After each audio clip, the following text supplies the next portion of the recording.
Today is July 25th, 2012. My name is Owen Rogers, and this is the beginning of part 2 of the interview of John E. Boss Jr.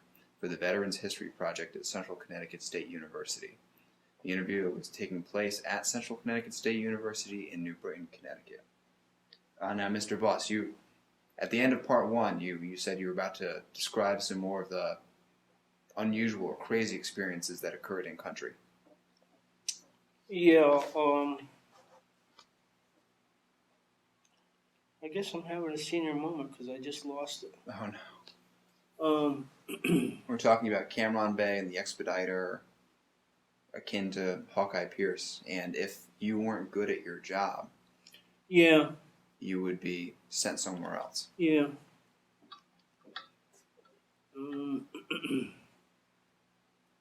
Oh, I remember.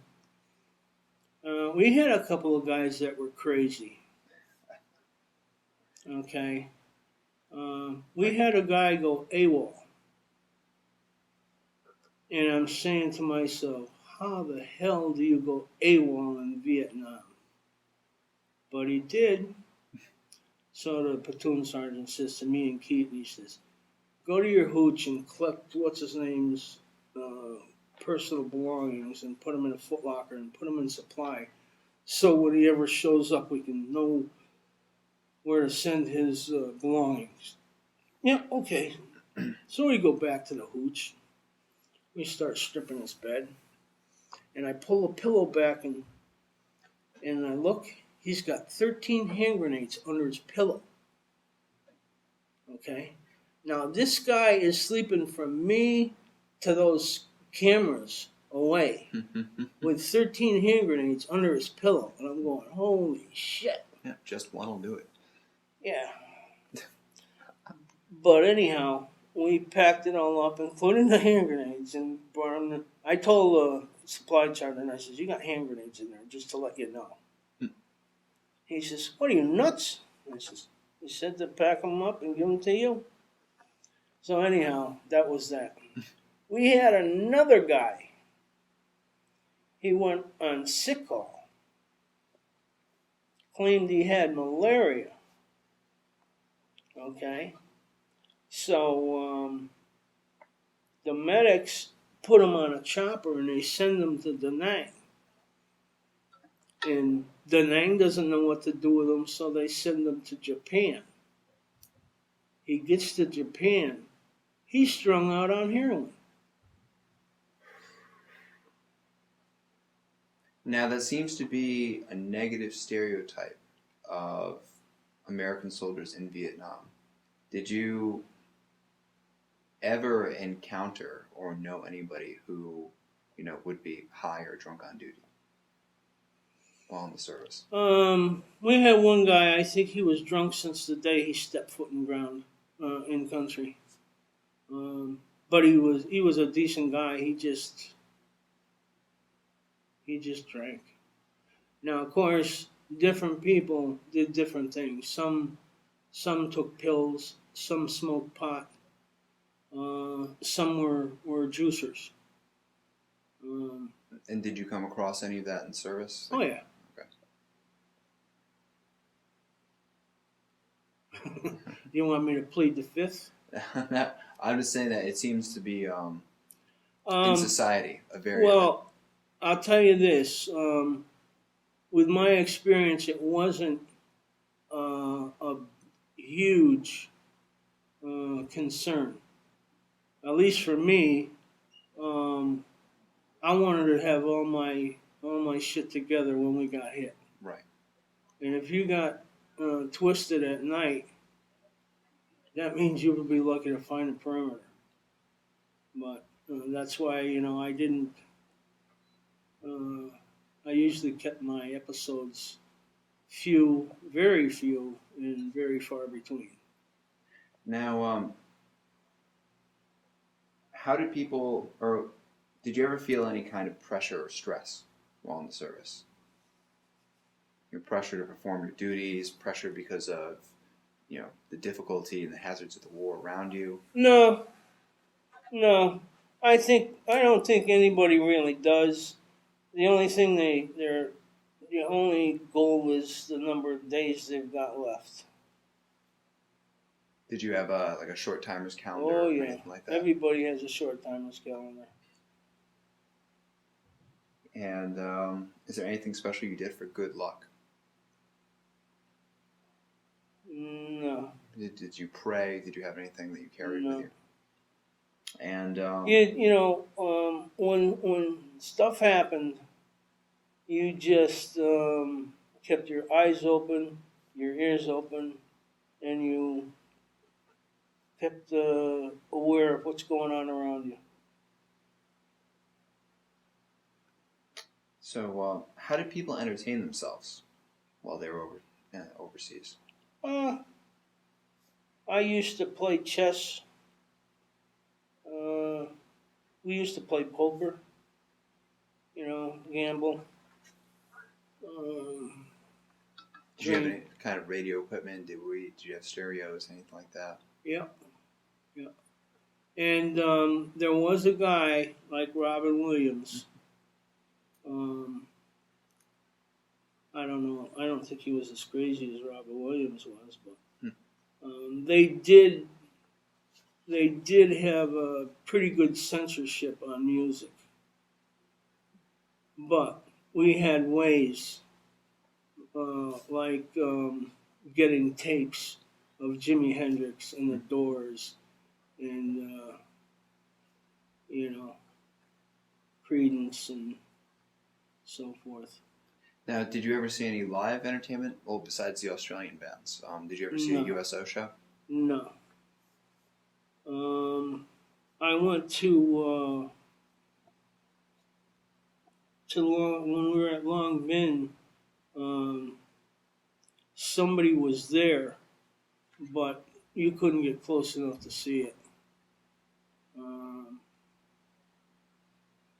I did see Troy Donahue, not like in concert or anything. He came to our company, and I'm laying under a deuce and a half welding, and my platoon sergeant comes over and he kicks me and he says, "Hey, boss." And I said, "Yeah, Sergeant Parker. What do you need?" He says, "Somebody out here wants to see you." And I says, "For what?" He says, "Just get out here." And I look, and there's this guy standing there, and his face was bright red. And I'm saying, "Hi, how you doing?" He says, "Hi," and he sticks his hand out. He says, "I'm Troy Donahue." And I went to myself, "Holy shit!" I remember him Right. being on TV, Surfside 6 or something. I don't know, but it was just weird. That's pretty surreal. Yeah, and that was the only time I saw anybody come to our camp. But Now, were you able to take any leave while you were in the service? Go to Australia or Thailand or anything like that? Yeah, Bob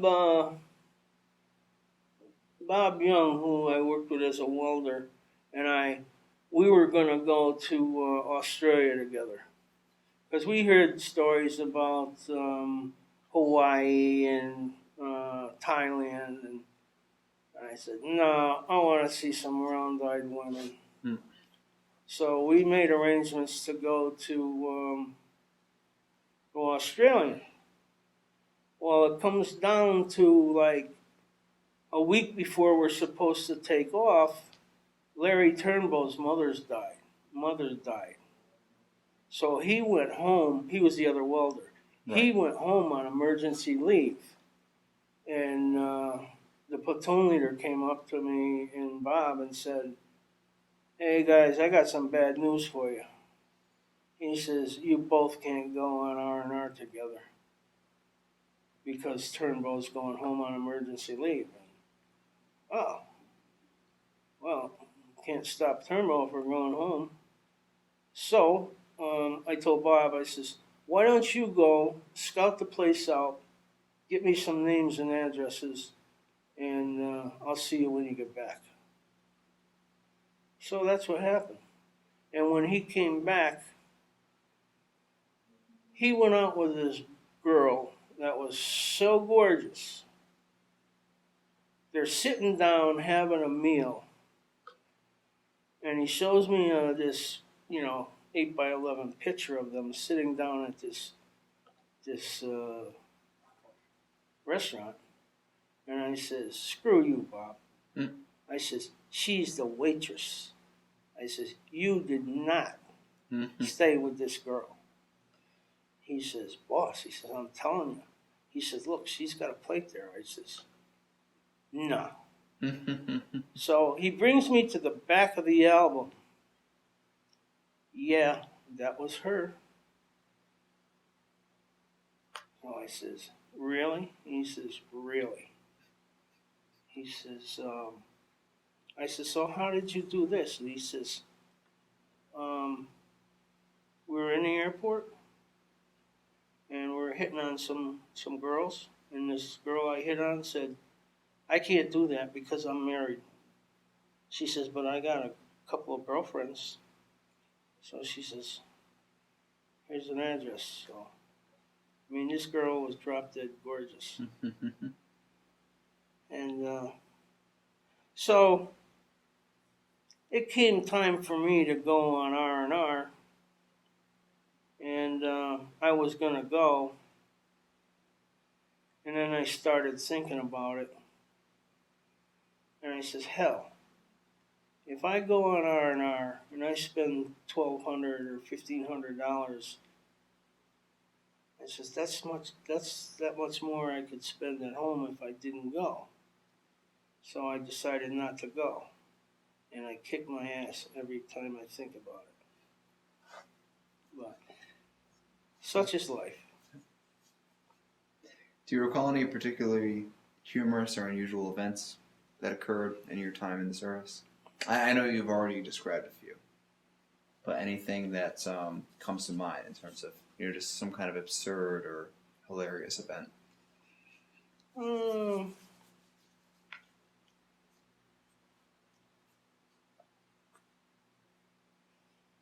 No, I had a lot of good times though. Had a lot of good times when I was in Aberdeen.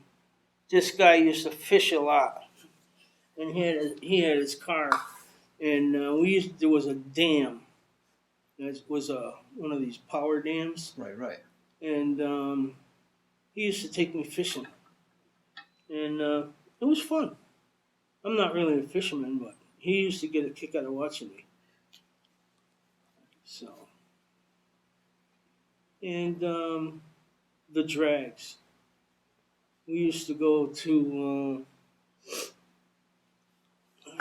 Dover drag strip in I don't know if it's Maryland or Delaware. And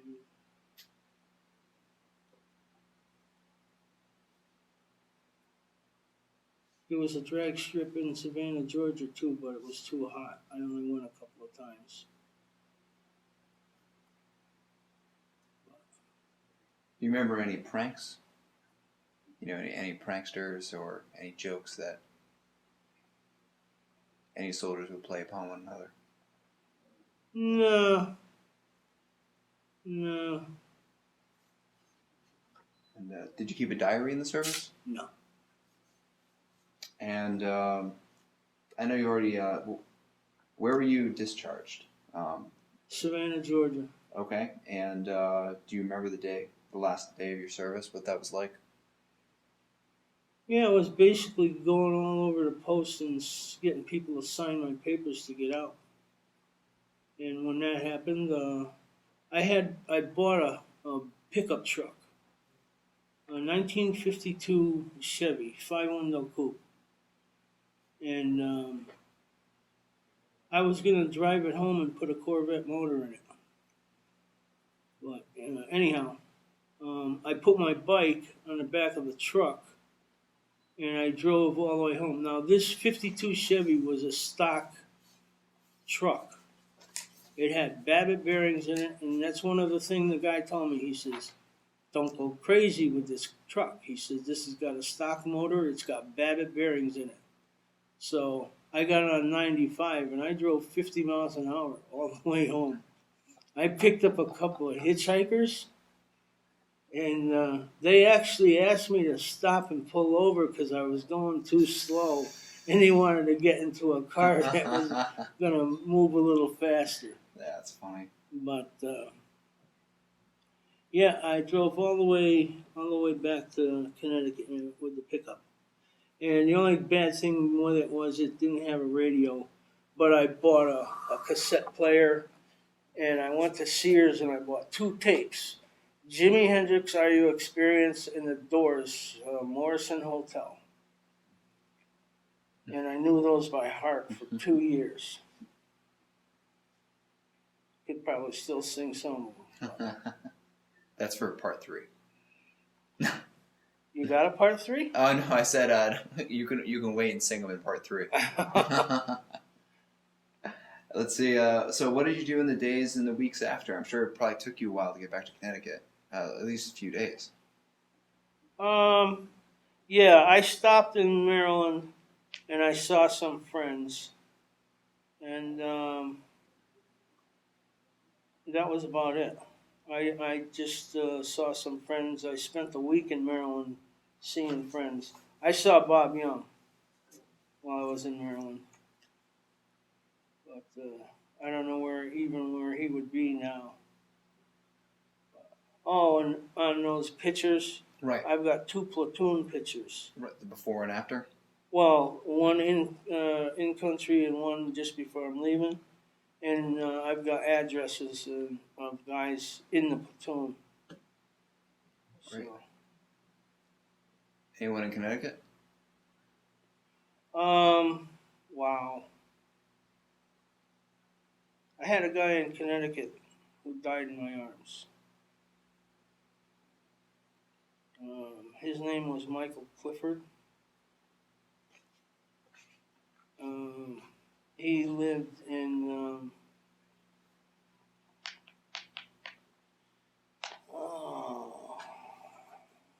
where's the casino down there? Down in Uncasville? Uncasville, yeah, exactly. He lived in Uncasville. I went to see his brother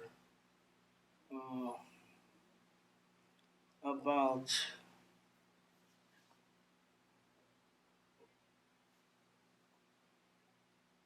maybe 10 or 15 years ago.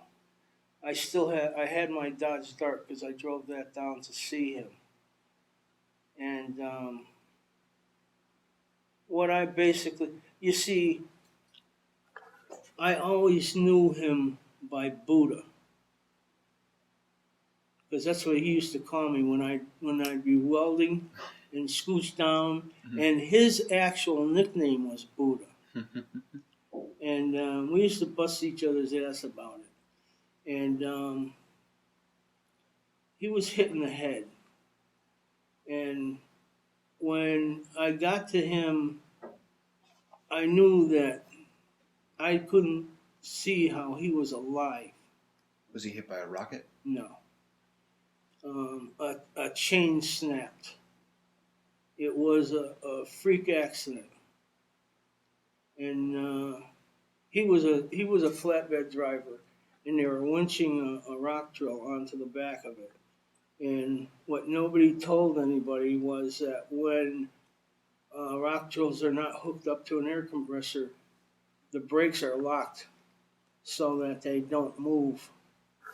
And they tried winching it up on the back of the flatbed, and Buddha was winching it, and the thing broke, came back and caught him in the head.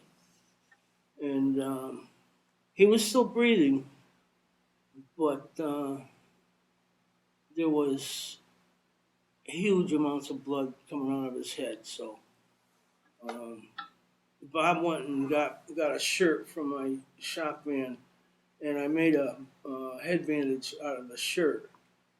And we told Schofield to get the platoon leader's Jeep, and he brought it over. We brought him to the medic station, and they took him, and they called in a medevac, and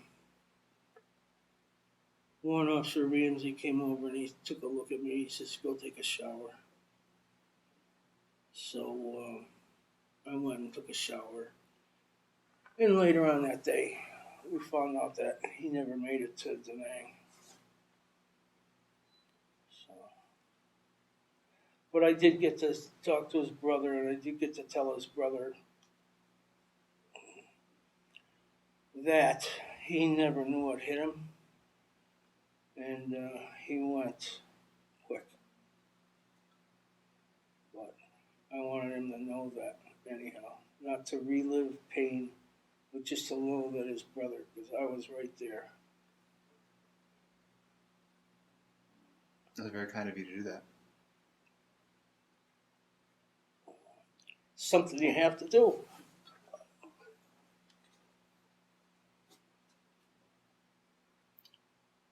Did your unit suffer any other casualties? No.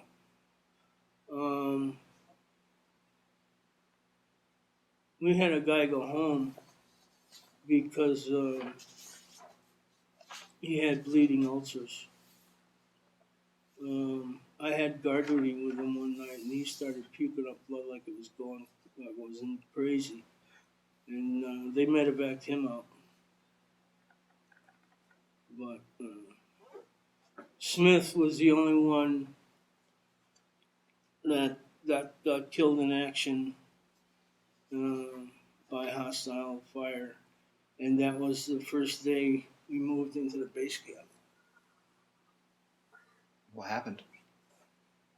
He got hit by a mortar fragment, or I don't know. I wasn't right there when it happened.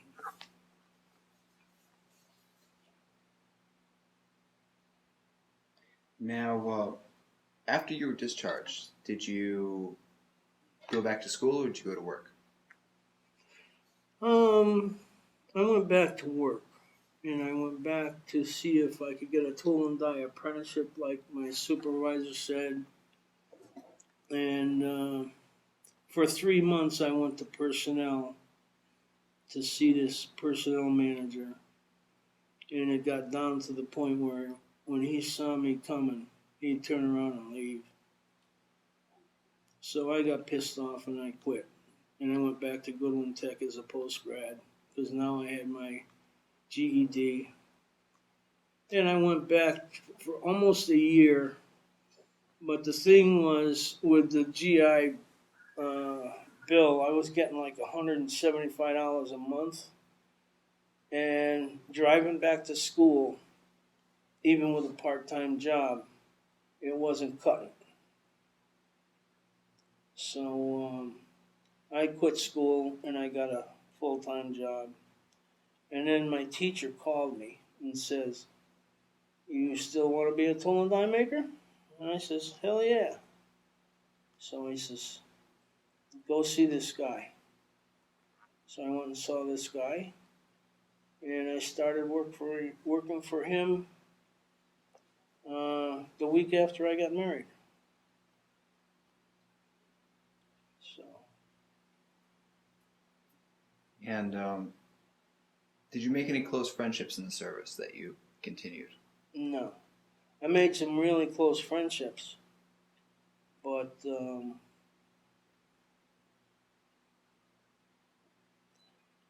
I think I'll live with the memories.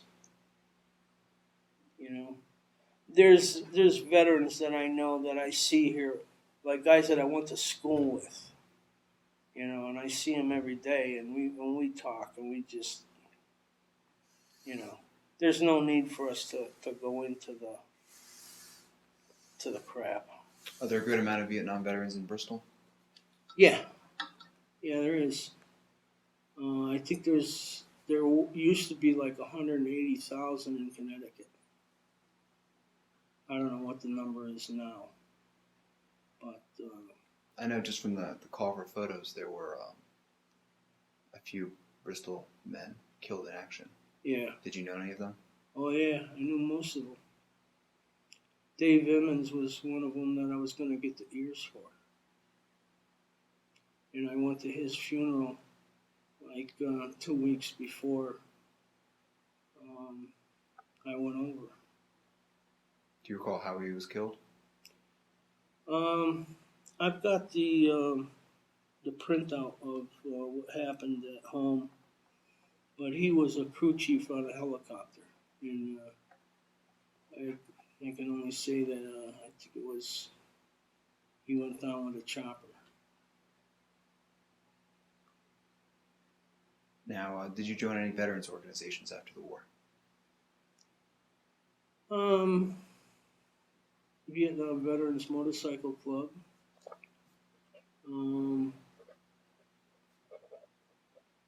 Did you ever join the Patriot Riders?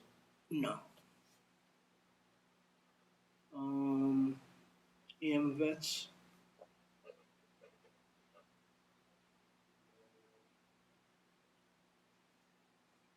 And how long were you a tool and die manufacturer? 30 years. I also belong to Disabled Veterans of America, DAV. And I'm about to join American Legion. Does Bristol have a post? Yes. And I think it's post 2.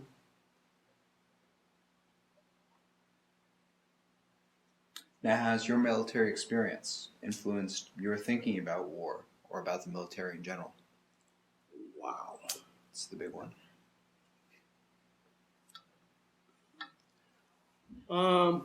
I'm glad that the guys that are over there now are not receiving the welcome that I did by being spit on and having garbage thrown at them. And it's about time that the American people took pride in the men that served their country. Were you spat upon in Georgia? Or No. Anytime I was in uniform. But that was mostly coming home. When I was in, I landed in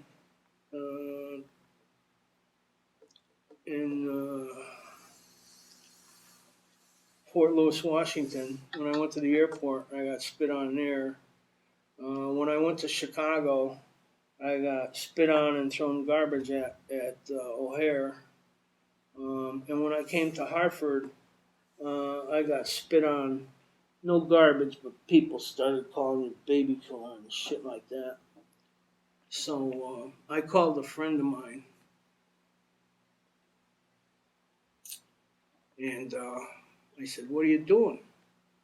He says, "John," he says, "what are you doing? Are you home?" And I says, "Not yet." I says, "I'm hoping you're going to come and get me. I'm at Bradley Field."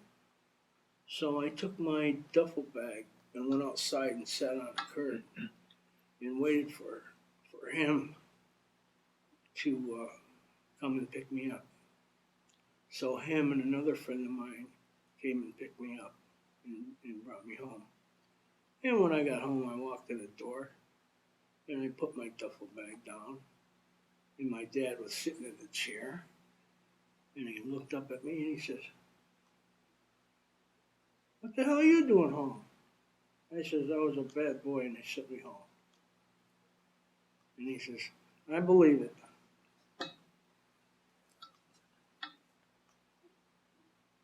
had your father served? No. No, but several of my uncles did. I'm sure your parents were glad to see you. Oh yeah, when I was over there, I got a chance to call home. They have what they call a Mars station, but it's all radio. And when you talk, you've got to, when you get done with your transmission, you just have to say over. So I called home, and what you do is you put in a reservation, and then you take a bunk. And when they get through, they come and get you. So they came and got me, and I got the phone. And my mother was so excited. And she couldn't get the knack of saying over. And I kept trying to tell her, Mom, when you get done talking, say over, over. But anyhow, I think it was 5 minutes we could talk. Mm. And we got done. I says, I'll see you when I get home. So, anyhow, my niece told me that she called everyone she could think of for like 3 days. Did she remember to say over? No, it didn't matter. It didn't matter. She was happy. So, how has your service and your service experiences affected your life? I'll say I'm different, but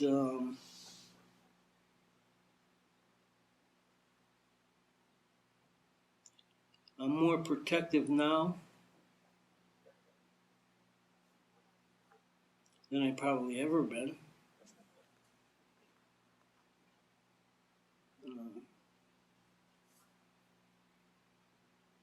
And I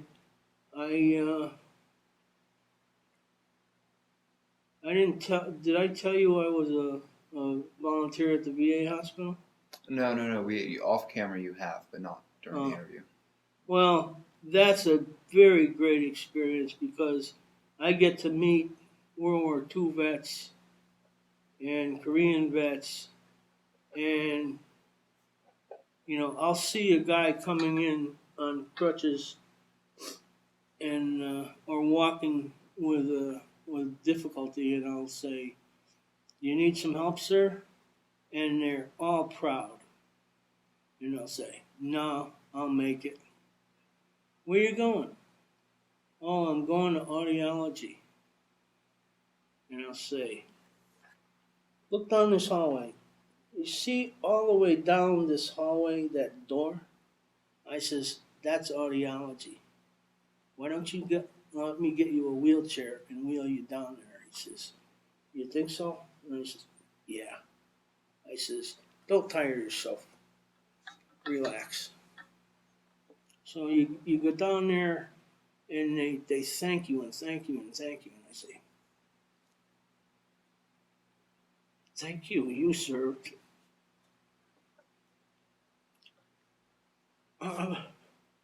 Same thing, helping them in and out of a car.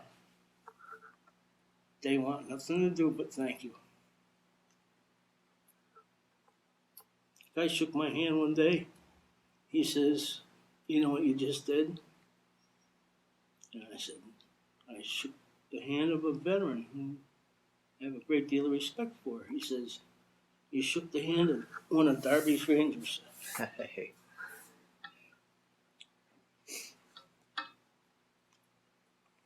I told a buddy of mine who was a Ranger, he said, John, you sent a shiver down my spine.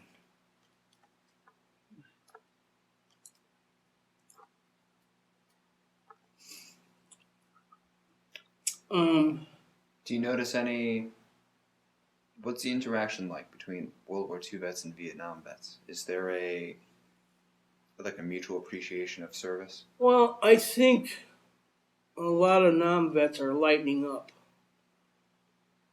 because,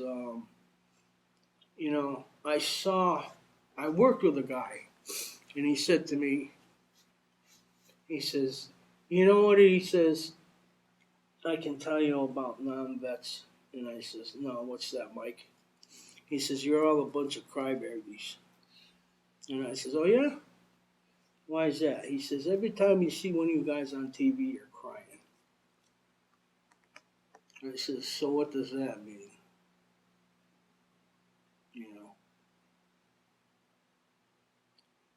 Back then, that was when the wall was being built, and there was a lot of controversy on it being built. And one thing I didn't mention was phonies. I have a great deal of hate and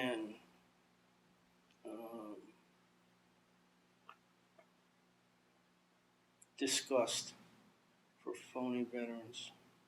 And people who did not serve No, or misrepresent their service? yeah. Not even, if you served, that's one thing. But if you didn't serve and say you were a chopper pilot in Nam, or, it's, and I've run into a lot. And it's gotten to the point where if you tell me you're a non-vet, I'm going to pick your brain. Hmm. Um, I I worked at a company, and they called me in about 2 o'clock in the morning to work on a machine.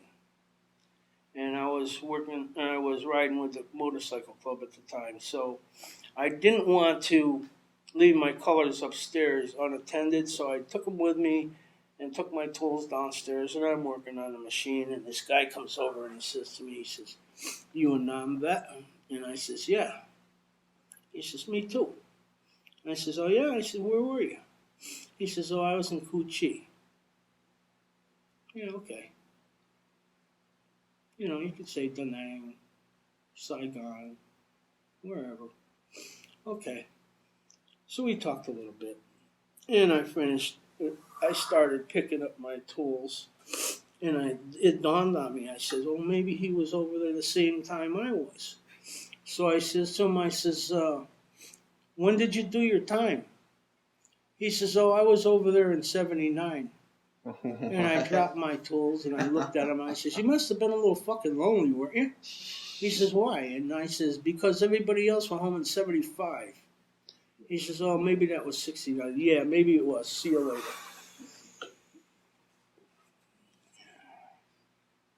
And I've run into others like that too, like I worked with another guy when my buddies were going over. Um, when I was coming home, I had two good friends of mine that were going over, and I was going to extend to be with them. And the only way I could do that is I figured I would have to volunteer to travel. Okay. So I decided I'm going to volunteer to be a door gunner because they get on choppers and they get all over the. So they put me on a plane and they send me to Fan Rang to take a flight physical. And I flunked the flight physical. What happened? This captain comes in and he says to me, he says, "How tall are you?" I says, "I don't know, 5'3", 5'4". He says, "Yeah, that's what I thought." He says, "You're not 71 inches tall." I says, "No." He says, "You flunked the fight physical." And I says, "Why is that?" He says, "You got to be at least 5'7" to be a door gunner because the belts they hold you into the chopper with. The monkey strap? Yeah. And I says, "Get out of here." And he says, "No." He says, "That's the deal." So I decided to come home because I wasn't going to see them from where I was anyhow. But that was that. Now, is there anything you feel like you haven't mentioned in the interview that you feel is okay? Yeah, the reason for door gunner and seeing the twins. I told a guy about that, the guy I worked with, and he says, "Oh yeah," he says, "I was a door gunner." And I said, "Really?" And he says, "Yeah." I says, "What was your MOS?" And he says, "Geez, it was so long ago, I can't remember." Bullshit. You're telling me that that's like asking somebody in the 101st, he doesn't remember he's 11 Bravo. Mm. So. What was your engineering MOS? 44 Echo.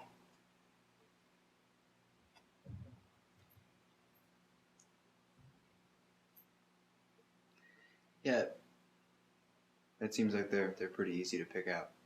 Oh yeah, yeah. I saw this guy walking on the side of the road, full uniform, a hat, the camo shirt, the pants, even down to the boots. And I'm saying to Now, is this the myself, current like a yeah, digital this is like a digital couple of weeks uniform? ago. Okay, but is Okay. this Vietnam No, uniform or no, is no, this no, the no. digital This is uniform? a young kid. This is Okay. a young kid, maybe 18 to 24 years old. Okay. So I says, what the hell? Maybe he's going out, give him a ride. So I turned the car around and I pulled back to pick him up. And somebody else saw him walking and stopped also. And this guy that stopped is giving him the third degree. And I'm saying to myself, what the hell's going on here? So I look at the other guy and I look at his car and he's got a veteran plate on. So I says, what's going on? And he says, this guy's walking around town like a bum. He's got a goatee. He can't be walking around portraying a soldier like this. And I says, yeah. So I says to him, where are you stationed? And he says, well, I'm in basic training right now. Mm. And it didn't dawn on me then, but after we left him, he wasn't a soldier at all. He had 0 patches on. He didn't even have a name tag. I was saying, son of a bitch, I gotta look for that guy again. And there's some, I've caught a couple of them collecting money at food stores and stuff. You know, who'd you serve with? Oh, I bounced around. I says, well, what branch? Oh, I was Army. I says, yeah. I says, where were you stationed? Yeah, like I told you, I moved around. Yeah, okay, see ya. It's like people panhandling for gas. I just ran out of gas. My car's right over here. Can you give me $2? The next day, you run into the same person. Gee, I'm a little hungry. Can you give me a couple bucks for something to eat? I'll tell you what. Why don't I take you right over here to McDonald's and buy you something to eat? Oh no, just give me the $2. No, that don't work. But anyhow, Does anything else come to mind? Any other stories, circumstances? no, I'll probably think of something when I leave here. But It always happens. yeah, Well, but on behalf of the Veterans History Project, and I'd like to say thank you for taking the time to do this interview today. It's very appreciated, and as an American, I'd like to say welcome home.